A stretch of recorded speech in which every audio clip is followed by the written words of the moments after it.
BJP হুঁশিয়াৰ, অনাখিলঞ্জীয়া হুঁশিয়াৰ। আমাৰ সম্পাদক মহোদয়ে কৈছে আমি কেইবাটা বিষয়ৰ ওপৰত দাবীৰ ওপৰত আমি যোগদান কৰিছোঁ। তাৰ ভিতৰতে ষষ্ঠ অনুসূচীৰ ভিতৰত স্বায়ত্ত শাসন এইটো প্ৰধান দাবী। ইতিমধ্যে ত্ৰিপাক্ষিক বৈঠক হৈছে, কিন্তু সংবিধানৰ কোনটো সাংবিধানিক স্বীকৃতি ফিফ্থ চিডিউল দিব নে ছিক্স চিডিউল দিব আমি গম পোৱা নাই। কিন্তু ষষ্ঠ অনুসূচীৰ যিটো আমাৰ প্ৰধান দাবী, গোটেই দাবীটো সম্পূৰ্ণ নোহোৱালৈকে আমাৰ আমাৰ সংগ্ৰাম এনেকৈ অব্যাহত থাকিব, সংগ্ৰাম চলিয়ে থাকিব।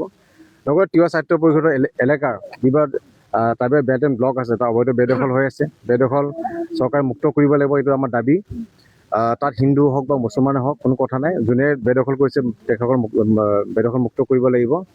লগতে আমাৰ তিৱা অট'নমাছ কাউন্সিলৰ 6 জানুৱাৰীত 5 বছৰ কাৰ্যকাল শেষ হ'ব, আৰু অতি শীঘ্ৰে আমি দাবী জনাইছোঁ যে চৰকাৰে তিৱা সাহিত্য পৰিষদৰ সাধাৰণ নিৰ্বাচন অনুষ্ঠিত কৰিব লাগে। লগতে তিৱা কাউন্সিলত আমি দুৰ্নীতিৰ বিষয়ে আমি তেখেতসকলৰ ওপৰত আমি কেছ কৰিছিলোঁ। তাতে বহুত দুৰ্নীতি হৈছে তিৱা অট'নমাছ কাউন্সিলত। আমি কেইবাবাৰো আমি CM ভিজিলেন্সকো আমি দিছোঁ। আমি ইয়াৰ পিছত আমি পিছৰ পৰ্যায়ত আমি কোৰ্টলৈ যাম। এই দুৰ্নীতি আমি চৰকাৰে দাবী জনাইছোঁ অতি শীঘ্ৰে তিৱা সাহিত্য পৰিষদত যি অবাধ দুৰ্নীতি চলি আছে তাৰ প্ৰতি বিহিত ব্যৱস্থা গ্ৰহণ কৰিব লাগে। হয়, চৰকাৰখনে আমি দেখিব পাইছোঁ কেইদিনমান পূৰ্বে যে আমাৰ জাতীয় সংগঠনৰ কিছুমান নেতাক লৈ ট্ৰাইপাৰটাইপ টক দিল্লীত অনুষ্ঠিত কৰিলে, অমিত শ্বাহ নেতৃত্বত অনুষ্ঠিত কৰিলে। তেওঁলোকে কমিটমেণ্ট কৰিছে 6 চিডিউল আমাক প্ৰদান কৰা হ'ব তিৱা, ৰাভা আৰু মিচিঙক। 6 চিডিউল বুলি কোৱা নাই, সাংবিধানিক মৰ্যাদা। কিন্তু আমাৰ কথাটো হ'ল সাংবিধানিক মৰ্যাদা নহয়, 6 চিডিউল লাগে। আমাৰ ডিমাণ্ডটো হৈছে 6 চিডিউল। আৰু তিৱা ছাত্ৰসংঘ জন্মই হৈছে 1989ৰ পৰা, আৰু ডিমাণ্ডটো মূল দাবীটোৱে হৈছে 6 চিডিউল। তো 6 চিডিউলৰ পৰা আমি ফাললৈ যাব নোৱাৰোঁ।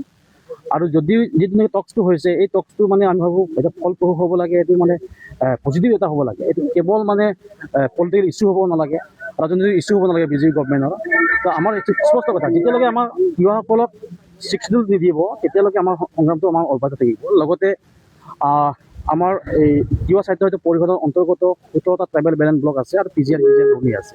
এই PGR ভূমিত আৰু ট্ৰাইবেল বেল্ট এণ্ড ব্লকত এৰিয়াত বসবাস কৰা অনাখিলঞ্জীয়া ধৰ্মৰ ভিত্তি চাব নালাগে গভৰ্ণমেণ্টে কেৱল মানে মুছলিমৰ ঘৰত দেখিছে, ভাঙিছে, তুলফা কৰিছে। কিন্তু আমাৰ কথাটো হ'ল কেৱল মুছলিম নহয়, ইয়াতে ধৰ্মত সি হিন্দুৱে হ'ব লাগিলে, সি বহিৰাজ্যৰ পৰা অহা হওক বা বহিৰাষ্ট্ৰৰ পৰা অহা হওক, অনাখিলঞ্জীয়াক অতি শীঘ্ৰে উচ্ছেদ কৰিব লাগে, আমাৰ স্পষ্ট কথা। ইয়াত তাৰ লগতে কাৰ্বি আংলঙত আমাৰ তিৱাসকল বসবাস কৰি আছে।